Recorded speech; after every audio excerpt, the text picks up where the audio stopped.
Hello, Nephew community. Thank you for joining us for today's webinar, The Role of the Pharmacist in the Neurocritical Care Unit.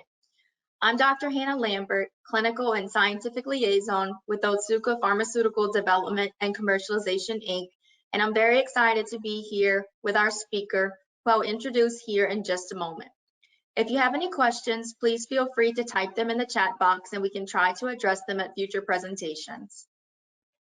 Today's webinar is sponsored by Otsuka Pharmaceutical Development and Commercialization, Inc., and speakers are paid consultants for Otsuka. The information provided is intended for your educational benefit only.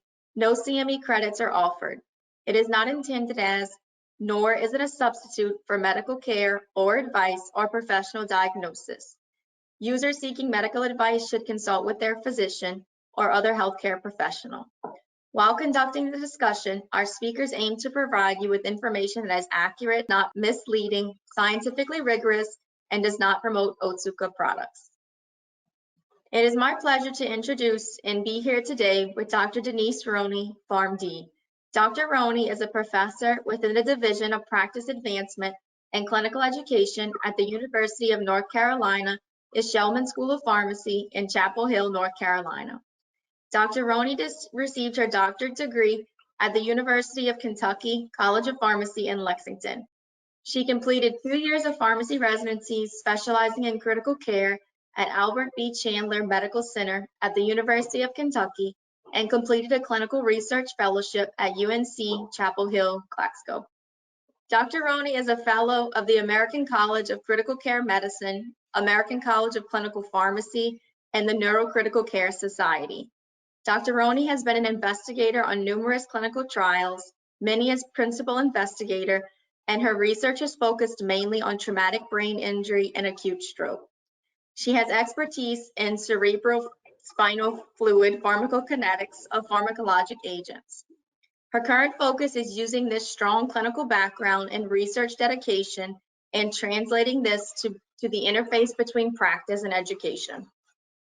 So, Dr. Rhoney, as a neurocritical care pharmacist, can you describe your role in this setting? Absolutely. I think my role as a pharmacist in the ICU is not much different than any pharmacist role where we use this pharmacist patient care process. I think our role is really in identifying, preventing, and managing any medication therapy problems that arise in the ICU population. In the ICU, we're really concerned about the complexity of the patients that we see in the ICU. They have multiple diseases, multiple organ dysfunctions, polypharmacy, and they're a very vulnerable population to medication therapy problems. So a pharmacist really is a critical part of the ICU team in order to prevent any medication morbidity. We take a closer look at this pharmacist patient care process, and we'll walk through and kind of apply it to what we would think about in patients that exhibit hyponatremia. We start first with the collect phase. It's really essential that we collect key information relevant to hyponatremia. Now, this is not going to be an all-inclusive conversation of that, but some key factors that we're looking for obviously include serum sodium, but also things such as serum osmolality, the volume status of the patient, renal function of the patient, serum glucose, any markers of hypo or hyperthyroidism, and also key drugs. And there are a lot of drugs that can cause hyponatremia or exacerbate the condition. So as pharmacists, this is really important for us to look at. But also critical is to look at the symptoms they're exhibiting, the type of symptoms, and the onset of symptoms to figure out if this is an acute or chronic process. We then use all that data in the assess phase to try to think about what is the likely etiology. And as pharmacists, we're not diagnosing disease, but we are trying to diagnose any potential drug-induced causes and trying to, again, prevent and manage any medication therapy problems. We then develop a plan and implement a plan that focuses on what the cause is, the underlying etiology, and then obviously we want to follow up with frequent monitoring of serum sodium and looking at any symptom resolutions and also monitoring for complications to aggressively control the serum sodium.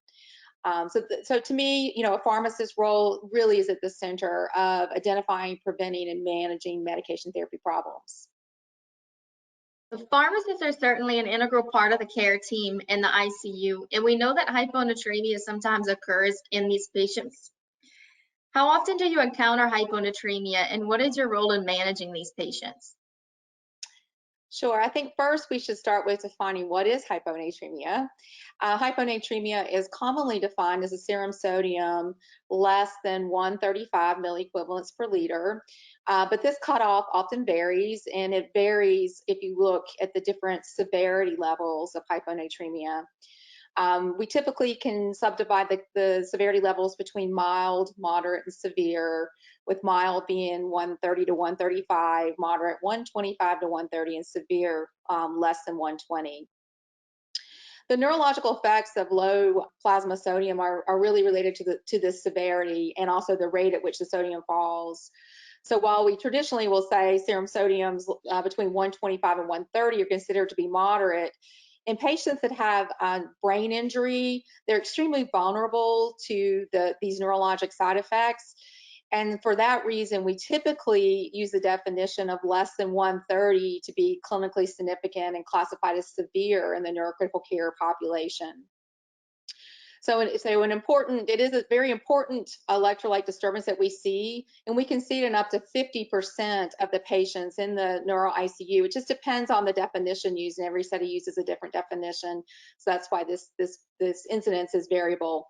But we do know it is associated with significant morbidity and mortality. Given that we established that hyponatremia is a really important electrolyte disturbance in the neurocritical care unit, I want to talk about two pathologies a little more closely, and these are the populations that we will see hyponatremia somewhat more commonly.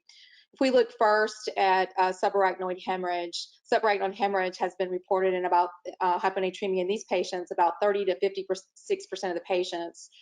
It typically develops the first 7 days, and it really depends on the location of the aneurysm, with some location of aneurysms more associated with hyponatremia than others.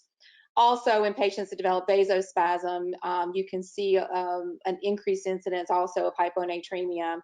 And also, we give these patients a large amount of volume if they do develop vasospasm. So they are exquisitely sensitive to the development of hyponatremia. The next population is the traumatic brain injury population. This is the most common endocrine complication that we see in these patients. It develops usually the first week. About 54% develop it the first 2 days, although 8% will develop hyponatremia long term, and we'll see it as they go and transition to rehab setting.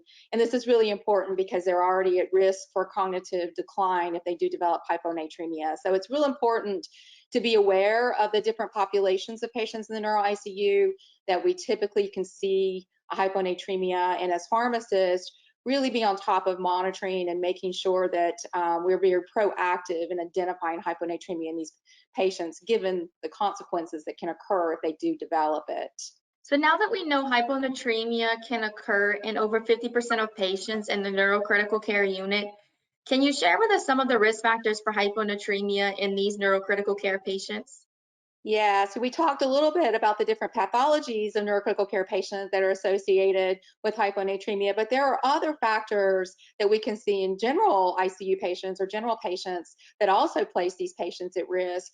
If we look at some selected conditions, we can see conditions such as heart failure, cirrhosis, extremes in ages, the development of hypothyroidism, renal dysfunction, adrenal insufficiency. These are all risk factors that can occur in these patients and would place these patients at increased risk of hyponatremia on top of their underlying neurologic pathology that occurs.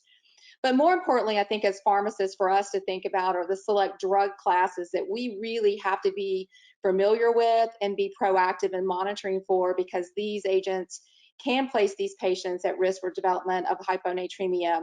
They include classes of drugs, including the diuretics, opiates, NSAIDs, some of our anti-epileptic agents, antidepressants, antipsychotics, and anti-diabetic agents, and some antihypertensive agents. So it really is important to be aware of the various risk factors that are there and for us to monitor for it and proactively make the team aware if we do think we're experiencing particularly a drug-induced cause. So why is it important to identify hyponatremia in this patient population, and what are some of the consequences? One thing you'll see with hyponatremia, there can be a wide and variable range of consequences that it can occur. And it depends on a couple of factors. And it depends on the acuteness of onset of the hyponatremia. And if we look at first patients that develop acute hyponatremia, which is what I more likely see in the neuro ICU, these are patients that develop hyponatremia in less than 48 hours. They'll present with very serious symptoms like cerebral edema, seizures, and coma. Morbidity and mortality is extremely high in these patients. And so we have to address their hyponatremia very quickly and rapidly try to correct the sodium imbalance. We also know that patients that develop hyponatremia in the ICU have increased lengths of stay, an increased risk of readmission to the ICU, and as I said before, increased mortality. On the other hand, if you look at patients that develop chronic hyponatremia, they may actually often be classified as asymptomatic because their symptoms are very nonspecific.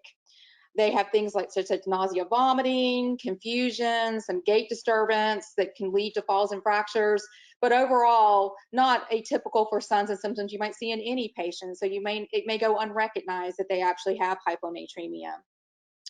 But even though they have, we would say, milder symptoms or sometimes asymptomatic symptoms, we still have to be very careful of correcting sodium, particularly in these patients, because if we correct their sodium too quickly, they run the risk of developing something known as osmotic demyelination syndrome.